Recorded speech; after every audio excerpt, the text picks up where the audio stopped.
आज जागतिक महिला दिनाचं औचित्य साधून उत्तर सोलापुरातील बीबी दारपळ इथं क्रांतीज्योती सावित्रीमाई फुले यांच्या प्रतिमेचं पूजन, दीप प्रज्वलन आमदार राजूभाऊ खरे, बळीराम काका साठे प्रमुख पाहुण्यांच्या हस्ते संपन्न। यावेळी उपस्थित प्रमुख पाहुण्यांचे शाळेतील विद्यार्थ्यांनी गीतामधून स्वागत केले। नूतन इमारत लोकार्पण उद्घाटन सोहळा आमदार राजूभाऊ खरे, उमेश दादा पाटील, बळीराम काका साठे प्रमुख मान्यवरांच्या हस्ते संपन्न। जागतिक महिला दिनानिमित्त विविध क्षेत्रातील उल्लेखनीय कार्य केलेल्या आदर्श महिला सन्मान आमदार राजाभाऊ खरे, बळीराम काका साठे व प्रमुख मान्यवरांच्या हस्ते करण्यात आले।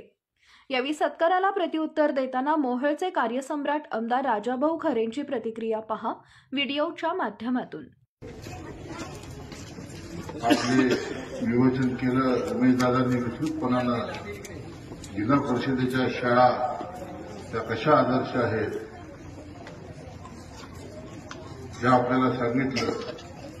परंतु जिल्हा परिषदेच्या शाळेमध्ये शिकणारा एक मुलगा या राज्याचा गृहमंत्री होतो, या राज्याचा ग्रामविकास मंत्री होतो, असे आपले आर पाटील साहेब हे आपल्यासमोर अत्यंत आदर्श उदाहरण आहेत। आणि आज त्यांचाच मुलगा रोहित पाटील विधानसभेत आमदार म्हणून माझ्या बाजूला बसतो। त्यामुळे जिल्हा परिषदेच्या शाळेतून सुसंस्कृत विद्यार्थी घडले आणि या स्कूलची स्थापना, या नवीन इमारतीची स्थापना उमेदवारांनी सांगितल्याप्रमाणे की शासनाने प्रत्येक तालुक्यामध्ये एक शाळा आणि उत्तर सोलापूर तालुक्यामध्ये बीबी दारपळ या गावी ही शाळा आणण्याची किमया शिवाजी बापू नानावरे यांनी केली। मी सर्वप्रथम बापूंचं मनापासून अभिनंदन करतो। बापू, मी अधिक जास्त काही बोलणार नाही। उमेश दादा बोलले, मी आता आमदार आहे, मला जबाबदारीनं बोलावलं। माझी अडचण अशी आहे की मी विरोधी पक्षाचा आमदार आहे आणि विरोधी पक्षाचा आमदार असल्यामुळं मला वर काय निधी मिळेल मला माहिती नाही। परंतु माझा आमदार फंडातला 5 कोटी रुपयाचा निधी आहे। जिल्हा नियोजन मंडळातून मी विशेष निमंत्रित सदस्य आहे, त्या डीपीटीसी मधून मला काही निधी जमून तो निधी देईल। आणि याच्या पाठीमागे माझं पहिलंच राज्याचं बजेटचं अधिवेशन होतं आणि या मतदारसंघामधल्या लोकांना कळलं पाहिजे, कारण आशा आणि अपेक्षा फार बाळगल्या तर त्या नेतृत्वावरती प्रश्नचिन्ह निर्माण होतं। आपण मोठ्या दिलानं या तालुक्यामध्ये बदल केला। एक दादागिरी, दडपशाही, तानाशाही आणि झुंडशाहीच्या विरोधात मोहोळच्या जनतेने मतदान करून मला विक्रमी मताने निवडून दिलं। परंतु आपल्या विचाराचं सरकार हे महाराष्ट्राच्या विधानसभेत नाही आणि गेल्या आठवड्यामध्ये संपूर्ण 5 दिवस विधानसभेच्या अधिवेशनामध्ये संपूर्ण वेळ होतो आणि या संपूर्ण वेळेमध्ये एक प्रकाशानं गोष्ट जाणवली की उमेदवारांना 6,000 कोटीच्या पुरवण्या मागण्या आल्या होत्या आणि गेले 2 दिवस झाले त्या पुरवण्या मागण्यावरती किमान 50 ते 60 आमदार विधिमंडळामध्ये चर्चा करत होते, आपापल्या मतदारसंघातली कामं सांगत होते। परंतु त्या 2 दिवसामध्ये मी या मतदारसंघातलं एकही काम सांगितलं नाही। आणि ज्या वेळेला मुख्यमंत्र्यांनी काल अभिभाषणावर, राज्यपालांच्या अभिभाषणावरती आपलं मनोगत व्यक्त केलं, त्यावेळेला ते मनोगत व्यक्त करत असताना मी मुख्यमंत्र्यांना मध्येच थांबवून विचारलं की मुख्यमंत्री असे म्हणत होते की या राज्यामध्ये आता विस्तृत प्रमाणात रस्त्याचं जाळं तयार करायचं आहे, प्रत्येक गावामध्ये डांबरीच्या ऐवजी काँक्रीटचे रस्ते करायचे आणि त्या 5 वर्षामध्ये खड्डेमुक्त महाराष्ट्र ही आमची संकल्पना आहे आणि हे सरकार पूर्ण केल्याशिवाय राहणार नाही।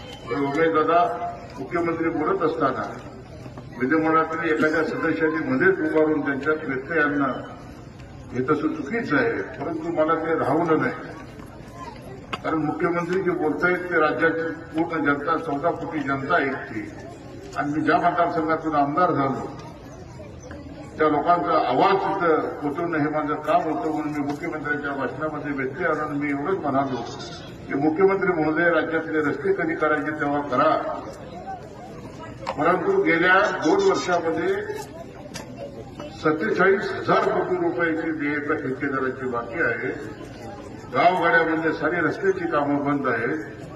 ठेकेदाराचे पोकलेन, जीसीपी, टिपर त्याचे प्लॅन बँकेने जप्त केलेले आहेत आणि जवळजवळ गेले वर्ष झालं ठेकेदार आपली मोर्चे आंदोलनं पीडब्ल्यूडी कार्यालयाच्या समोर करतोय, इरिगेशनच्या कार्यालयासमोर करतोय आणि मग पूर्वी शेतकरी आत्महत्या करत होता कर्ज बाजाराला वैतागून. आज कॉन्ट्रॅक्टर लोक आज ठेकेदार आत्महत्या करतात असं विधायक चित्र या महाराष्ट्राच्या समोर असताना आपण महाराष्ट्रामध्ये एवढ्या मोठ्या प्रमाणात रस्ते करता तर ते रस्ते करायच्या ऐवजी तिची 47,000 कोटी रुपयाची देणे आपल्या पहिल्या आपण द्या हे बोलल्यानंतर ना दादा मुख्यमंत्री महोदय थोडे हतबल झाले आणि त्यांनी अजितदादांकडे हात करून इशारा केला की ते अर्थमंत्री बघतील आणि दादाजी खुर्चीवरूनच मला हात जोडून असं. हे सांगण्याचा उद्देश एकच आहे की ज्या पद्धतीच्या अपेक्षा आपण मिळवल्या त्या अपेक्षा उद्या पूर्ण होतील. ही सरकारची आर्थिक परिस्थिती येत्या 10 तारखेला राज्याचं बजेट सादर केलं जाईल. दादा निश्चितपणानं आपण अजितदादाच्या जवळ आहात. सगळ्या जिल्ह्याला माहिती आहे, महाराष्ट्राला माहिती आहे.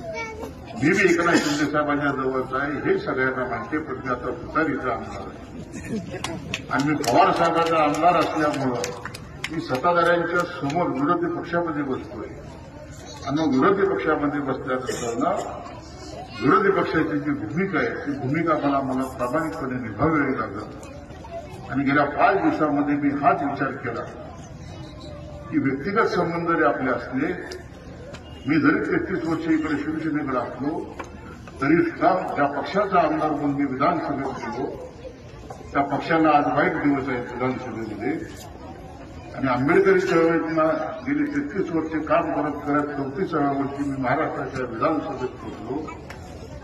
एक उदाहरण म्हणून तुम्हाला दादा सांगतो की ह्या 5 दिवसामध्ये एक गोष्ट बरी की कारण तुमचीच माझी चर्चा झाली नाही. तुम्ही मुंबईत होता, मी मुंबईत होतो, काका वडाळ्यात होते. फक्त या कार्यक्रमाच्या निमित्तानं आपल्याला सुसंवाद करण्याची एक नामी संधी आली म्हणून मी बोलतो की गेल्या 5 दिवसामध्ये एक आमदार म्हणून, एक विधिमंडळाचा सदस्य म्हणून एक सभागृहाचं पावित्र्य सगळ्यांनीच जपलं पाहिजे. ते मुख्यमंत्र्यांनी जपलं पाहिजे, सर्व आमदारांनी जपलं पाहिजे. आणि मी तर नवीन आमदार होतो, परंतु कदाचित मी नवीन आमदार जरी असलो तर गेली 33 वर्ष त्या प्रेक्षित कॅन्डिडेट बसून सभागृहाचं कामकाज मी पाहत होतो. तर मग सभागृहाचे काही नियम मला निश्चितपणानं माहीत होते.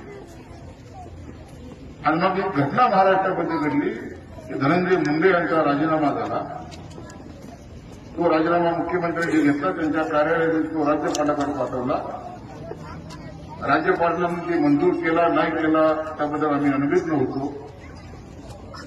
धनंजय मुंडेंनी आपलं ट्विट केलं आणि त्या ट्विटमध्ये त्यांनी सांगितलं की माझं शरीर स्वस्थ बरोबर नाही, मी आजारी आहे आणि गंभीर अशा आजाराला मी सामोरे जातोय, त्यामुळे मला हे मंत्रिपद झेपत नाही म्हणून मी माझ्या मंत्रिपदाचा राजीनामा दिला. आणि आपले नेते आदरणीय राज्याचे उपमुख्यमंत्री व अर्थमंत्री अजितदादांनी सांगितलं की नैतिकतेच्या मुद्द्यावरती धनंजय मुंडे यांनी राजीनामा दिला. दादा मी विधानसभेच्या पायऱ्या चढत असताना एका प्रश्नाची 3 वेगळी उत्तरं होती. मुख्यमंत्री वेगळं बोलतायत, उपमुख्यमंत्री वेगळं बोलतायत आणि मुंडे साहेब वेगळं बोलतायत. राजकारण काही मला माहिती नाही. माझी व्यक्तीच्या मुंडे साहेबांचे अत्यंत जिव्हाळ्याचे संबंध होते, आपल्याला माहिती आहे. मला तो विषय काढायचा नव्हता. परंतु ज्या विधानसभेत आपण गेलो, ज्या महाराष्ट्र विधानसभेचं अधिवेशन चालू आहे आणि या सभागृहामध्ये मुख्यमंत्री या सभागृहाच्या बाहेर एखाद्या मंत्र्याच्याबद्दल स्टेटमेंट करतायत, उपमुख्यमंत्री स्टेटमेंट करतायत, ते मंत्री सभागृहात येत नाहीत. त्या मंत्र्यांची भगिनी ग्रामविकास पशुसंवर्धन मंत्री पंकजाताई त्यांना घरी जाऊन भेटतायत आणि पंकजाताईच्या कार्यालयामधून एक नोट येते की ते आजारी असल्यामुळे मी भेटत आहे. म्हणून मी काल सभागृहामध्ये आम्ही सभात्याग केला आणि सभात्याग करत असताना आम्ही निषेध व्यक्त केला आणि निषेध व्यक्त करताना आम्ही एवढंच म्हणालो की पार्श्वभूमताच्या जोरावरती विरोधकाचा आवाज दडपून टाकण्याचं काम हे सरकार करत आहे आणि या सरकारचा निषेध करतो आणि सभागृहाच्या बाहेर जाऊन आम्ही सभात्याग केला. असं जर परिस्थिती या महाराष्ट्रामध्ये राहिली तर दादा पुढची परिस्थिती अत्यंत विचित्र येणार आहे. आणि म्हणून तुम्हाला आम्हाला सर्व कार्यकर्त्यांना एकजुटीने येत्या काळामध्ये आपल्याला झगडावं लागणार आहे. आणि 5 दिवसाचा कार्यक्रम करून दादा मी रात्रभर हाच विचार करतो. कदाचित उद्या येणाऱ्या काळामध्ये आपण जसा प्रखर विरोध करू तसा आपल्याला मतदारसंघामध्ये विकासाच्या दिल्लीपासून वंचित ठेवलं जाईल. म्हणून माझ्यापेक्षा जास्त उमेदवार तुमच्यावर जबाबदारी आहे. कारण तुम्ही आता तिथं बसून या मतदारसंघासाठी जास्तीत जास्त निधी आणण्याची भूमिका तुम्हाला बजावावी लागेल. आणि मी आंबेडकरी चळवळीत माझ्याला कार्यकर्ता पवार साहेबांच्या पक्षाचा आमदार आहे आणि महाविकास आघाडी म्हणून मी ही निवडणूक लढवलं असल्या कारणानं विधिमंडळामध्ये जर पार्श्वभूमीच्या जोरावरती एखादे निर्णय होत असतील तर ते निर्णय आणून पाडण्यासाठी बाबासाहेबांचं संविधान टिकलं पाहिजे आणि त्या संविधानाचा एक अनुयायी म्हणून मला प्रखरतेने विरोध करावा लागेल. त्यामुळे काही घटना उघड घडल्याचं दादा आपण सगळ्यांनी मला सांभाळावं आणि बाबासाहेबांचं संविधान जर टिकलं तर तुम्ही आणि आम्ही टिकणार आहोत. या शाळेच्यासाठी मला बोलवलं. बापू फार अपेक्षा जरी आपल्या असल्या सरकारनं मला मदत केली ठीक, माझा आमदार फंड आहे त्यातून मी मदत करेन. पण उमेदवारा मला म्हणाल्याप्रमाणे मी पदावर नसताना एवढ्या मोठ्या प्रमाणामध्ये